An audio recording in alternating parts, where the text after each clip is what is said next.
Now in this video, we will build the pro forma statement of Borg Incorporation. This was the company, it was an imaginary company, and we are forecasting its balance sheet. We are building its pro forma balance sheet for the year 2537. That is the again imaginary year as well. We have already data in our previous video. You can revisit that video in order to get that data. So again, we will follow the percentage sale approach over here, and over here we will see that many items, especially on the asset side, they will increase by the same percentage by which the sale has increased. So the ratio we will assume that the ratio of these items on the asset side, most of the assets items, it will remain same as a percentage of sales in the year for which we are forecasting the balance sheet. So what is the percentage of a particular asset to the total sales for the year 2536? It will remain the same for the year 2537. So you assume some balance sheet items vary with sales, but not all. This is also important. For example, if you see on the liability side, it makes more sense that the accounts payable increase by along with the sales, because when there are more orders, there are more sales getting generated, then obviously there has to have more supplies you need, because you need to convert those supplies into the finished goods, and you will there will be an increase of accounts payable, usually by the same percentage as the sales are increasing. So that makes more sense. But for the not all items on the equity or the liability side will increase at the same ratio by which the sales are increasing. For example, the long-term debt or the equity. So this is more sort of a decision by the management, because these are the capital structure decisions. And if the management thinks that we need to impart more debt compared to the equity, then debt will take more value compared to the equity in order to support the new sales level in the next year for which we are forecasting the balance sheet. So we will see that in the case of Borg Corporation, cash, account receivables, prepaid expenses, inventory, material, even we are assuming that the fixed assets is increasing, and it has the same ratio which had in the previous year, 2536, and it will remain same for the next year for which we are forecasting, which is 2537.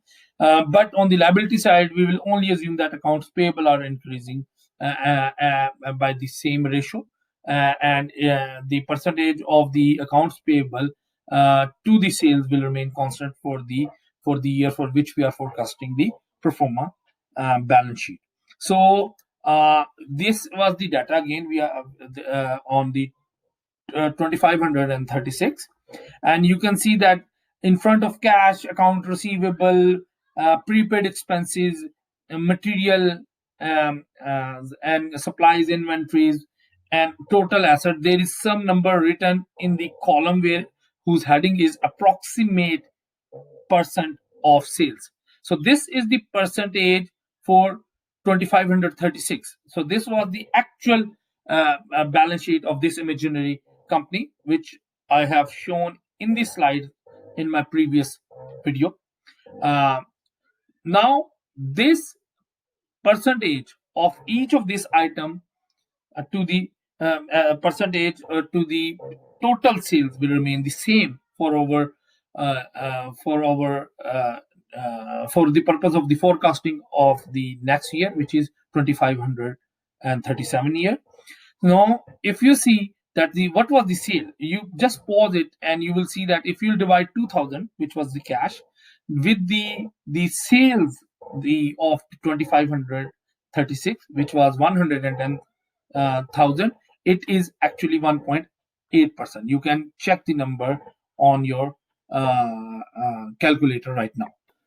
So I hope you have double checked that 2000 divided by 110,000, it will be 1.8% of 110,000. So because we are assuming that the sales for the next year will increase to the level of to 137,500, so 1.8% of 137,500 is 2,500. So cash will increase by 500. So from 2000 it will increase to 2500.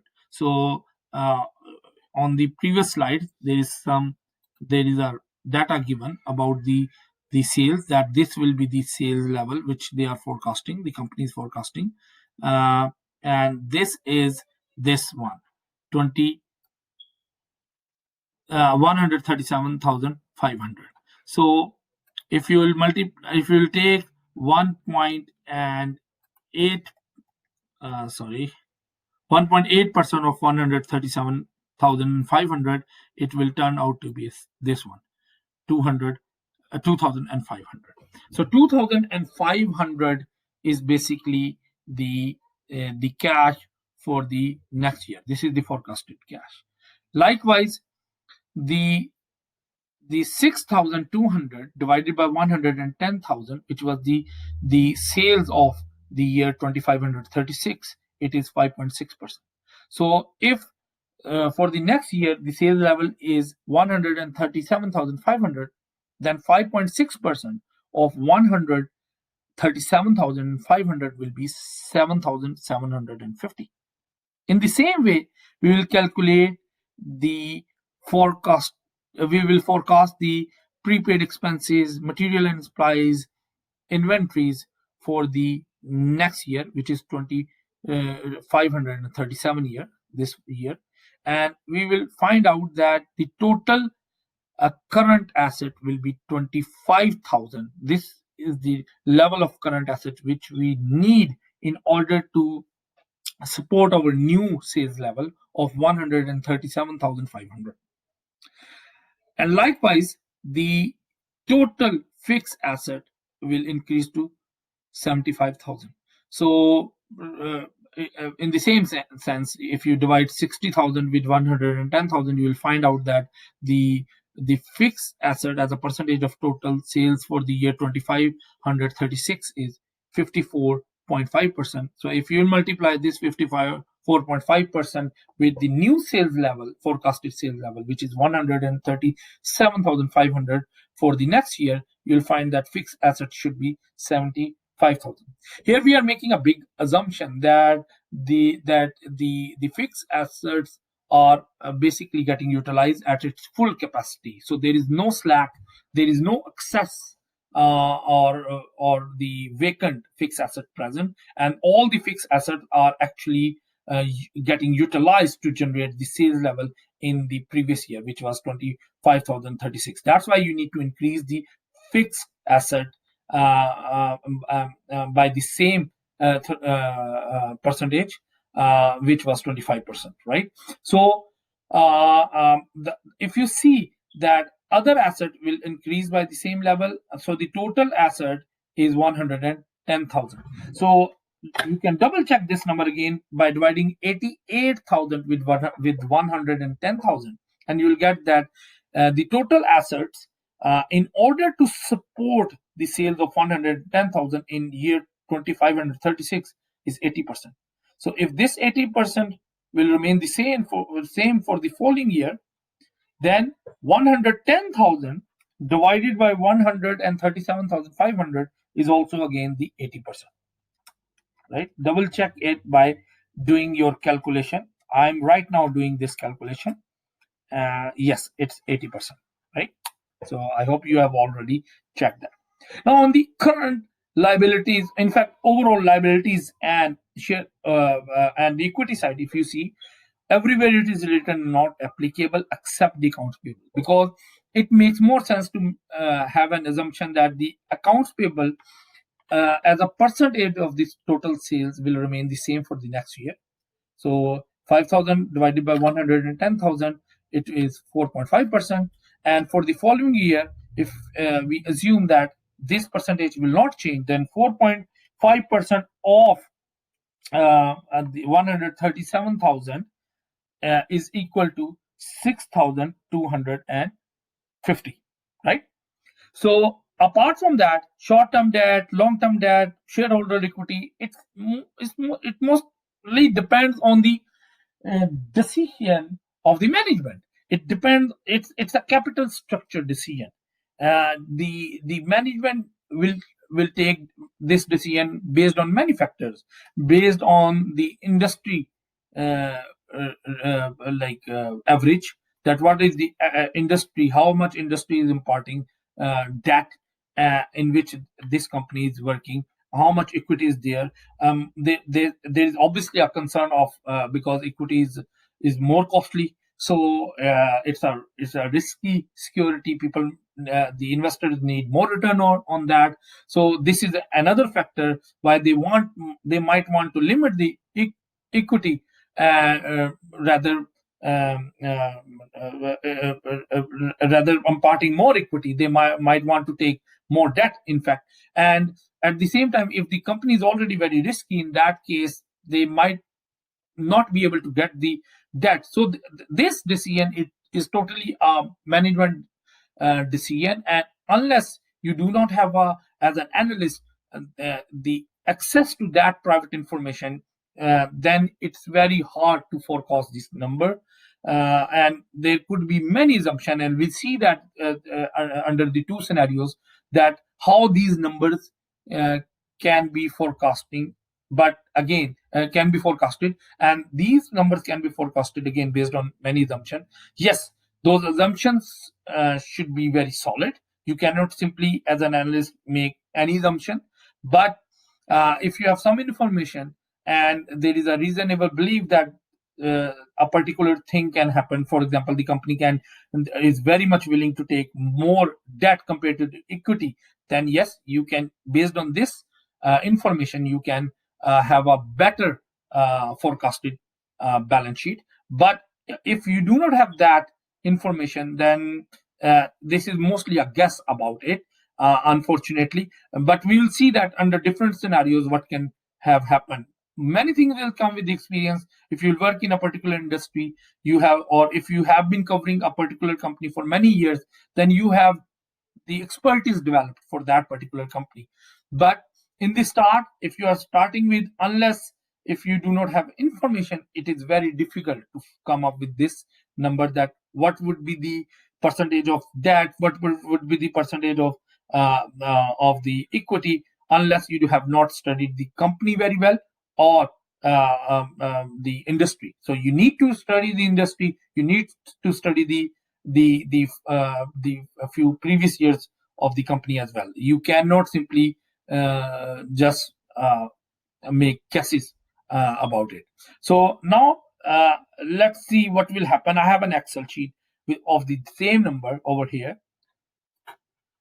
and let's see what will happen in that Excel sheet.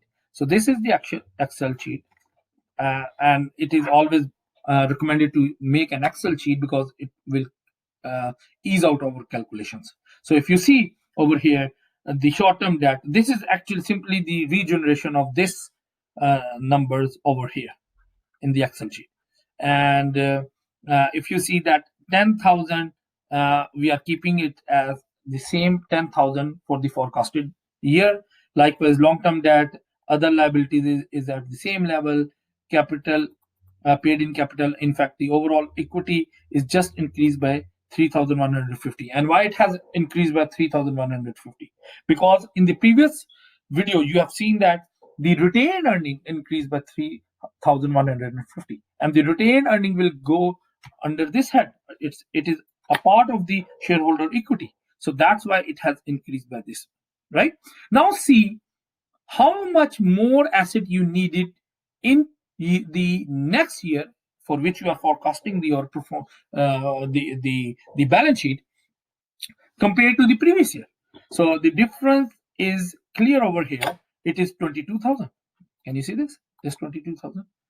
And we have also seen if the accounts payable will increase uh, by the same percentage. In other words, the ratio of the accounts payable to the total sales will remain the same.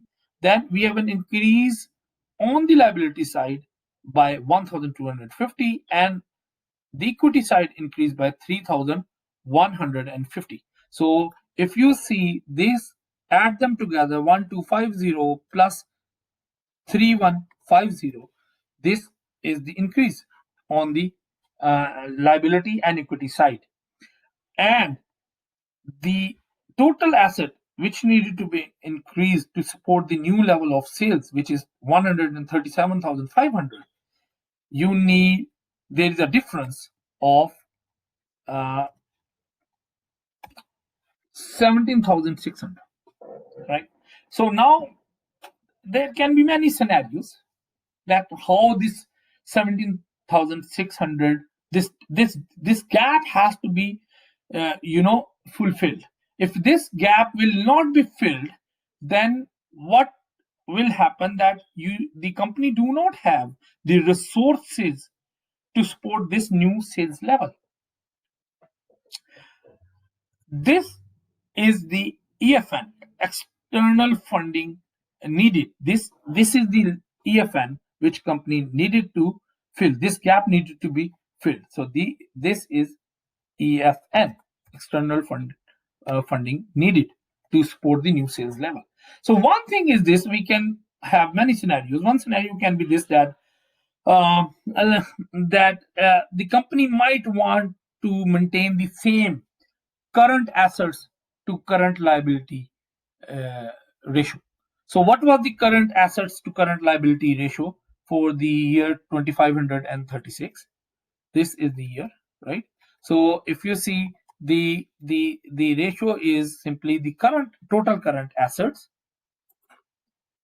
divided by the total current liabilities, right?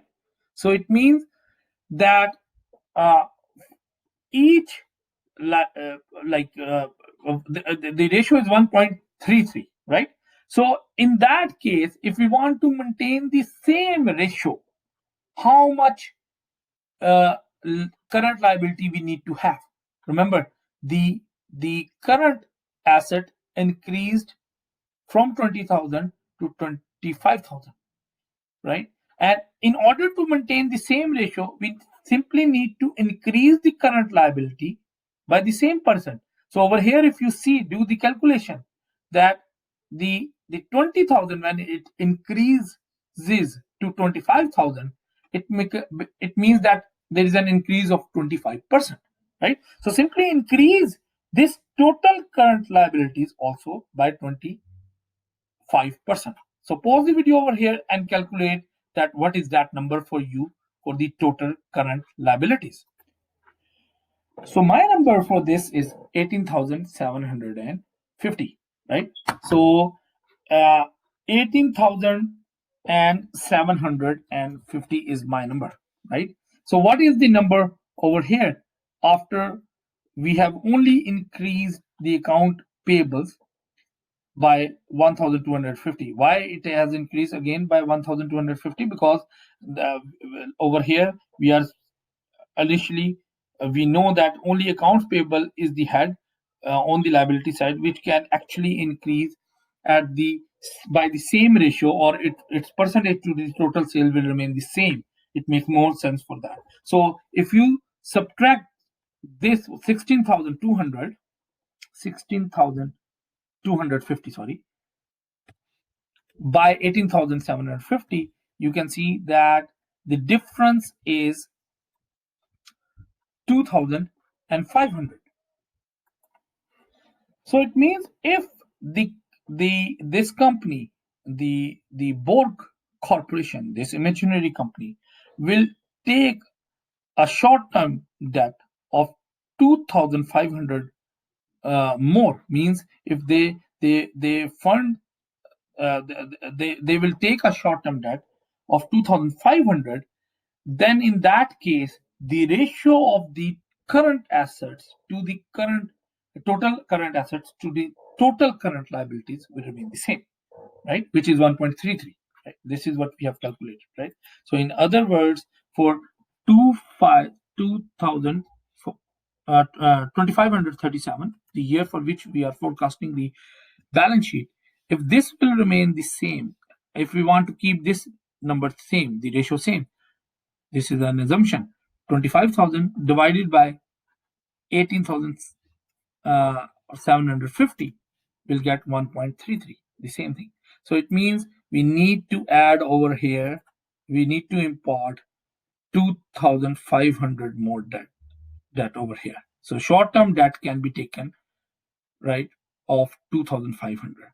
So this will decrease the external EFN by 15,100. So just look over here, is equal to, this was the EFN needed, 17,600 minus 2,500, because we are assuming that in order to maintain the ratio of total current assets to the total current liabilities, this bar corporation will basically get a short-term debt of 2,500 in the next year, right? So you can see that it has decreased the EFN by 15,100. And normally the equities, because it's very costly, so they are, it's very like, it's not, I'm not saying it's impossible obviously, but usually when in order to support the new sales level, the companies do not take or basically float the equities. It's very costly for them, so they usually go and get it financed through flotation of bond rather than equity. So the next, this other half, 15,100, can be supported by the long-term debt. So it is usually then supported by the long-term debt. So if we bring it back over here, 10,000, right? We know that this one you have to increase by 2,500 in order to maintain the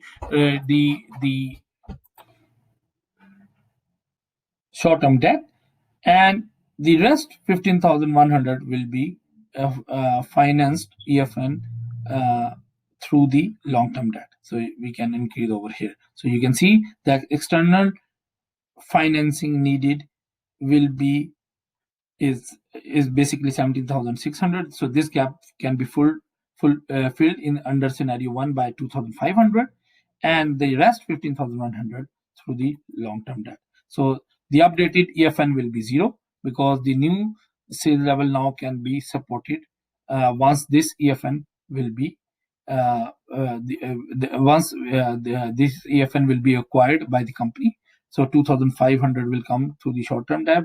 This will maintain the ratio of the total current assets to the total current liability, and the rest 15,100 will come through the long-term debt. So this is scenario number 1. Now let's have another scenario. Second scenario. Say you are an analyst and now you have an access to some critical information about Borg Corporation. Might be you have previously worked over there, or might be your friend or have worked over there, or might be they have given this detail in their annual statement.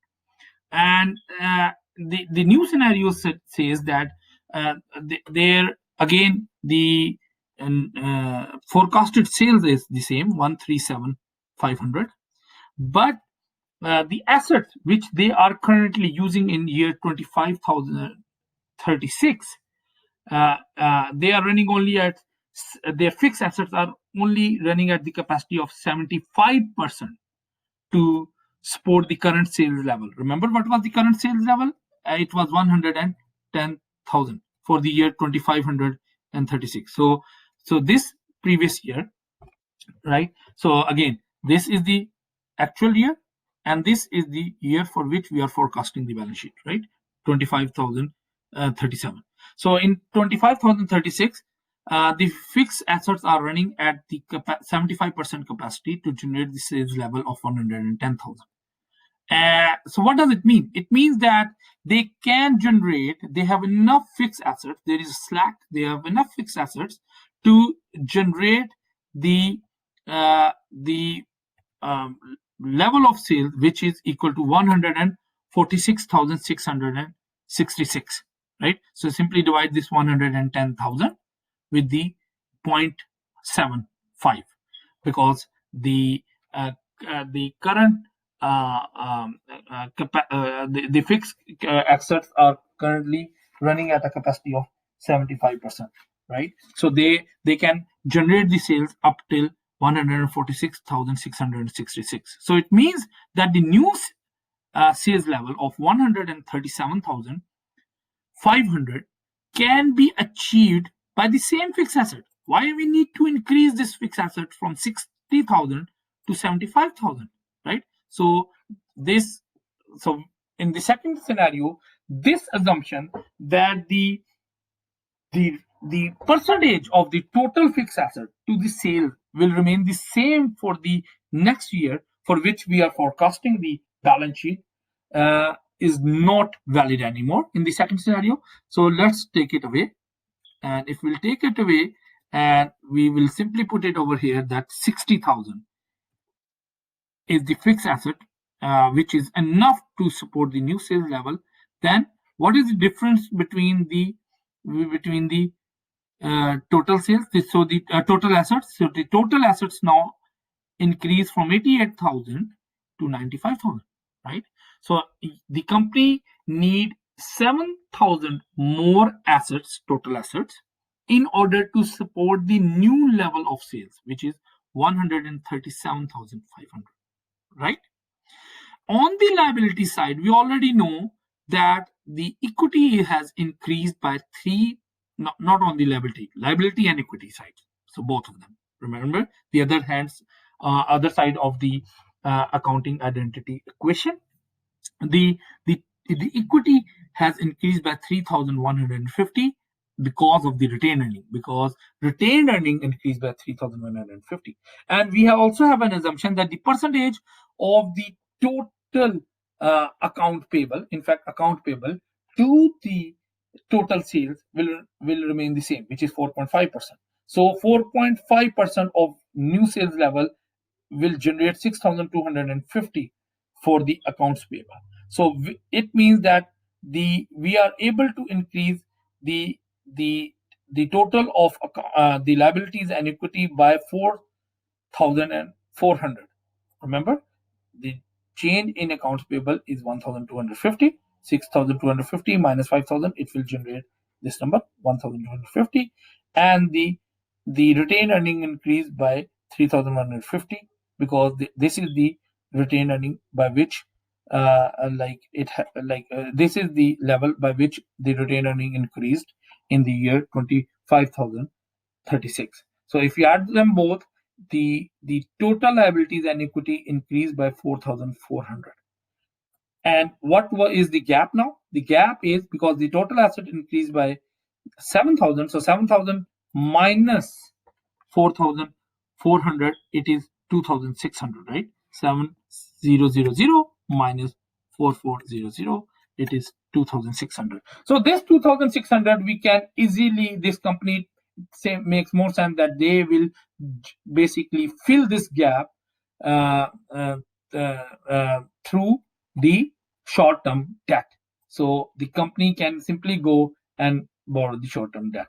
So 2,600, if they will take it over here, so 10,000 is already there. That level obviously will remain there. Plus they will borrow further 2,600. So 1,2,600. This will basically equate the total assets to the total liabilities plus equity, 95,000. So I would recommend that you just with this data generate an Excel file and check whether you are getting the same numbers, right? I have used the formula over here. And in this case, you will be able to better understand. So again, in the second scenario, so the EFN, external funding needed, was only 2,600. But here the assumption was this, that the fixed asset previously in the last year was not working, was not getting utilized at the full capacity, and they were just getting utilized at 75% capacity. I hope you like this video and understood that how the EFN can be different based on different assumptions, and then how, uh, again, based on different assumptions and based on the management decision, it can be filled either through short-term debt or long-term debt. Equity, again, you can use equity, and many companies float the equities, but equity is a costly instrument and it increases the weighted average cost of capital. Thank you.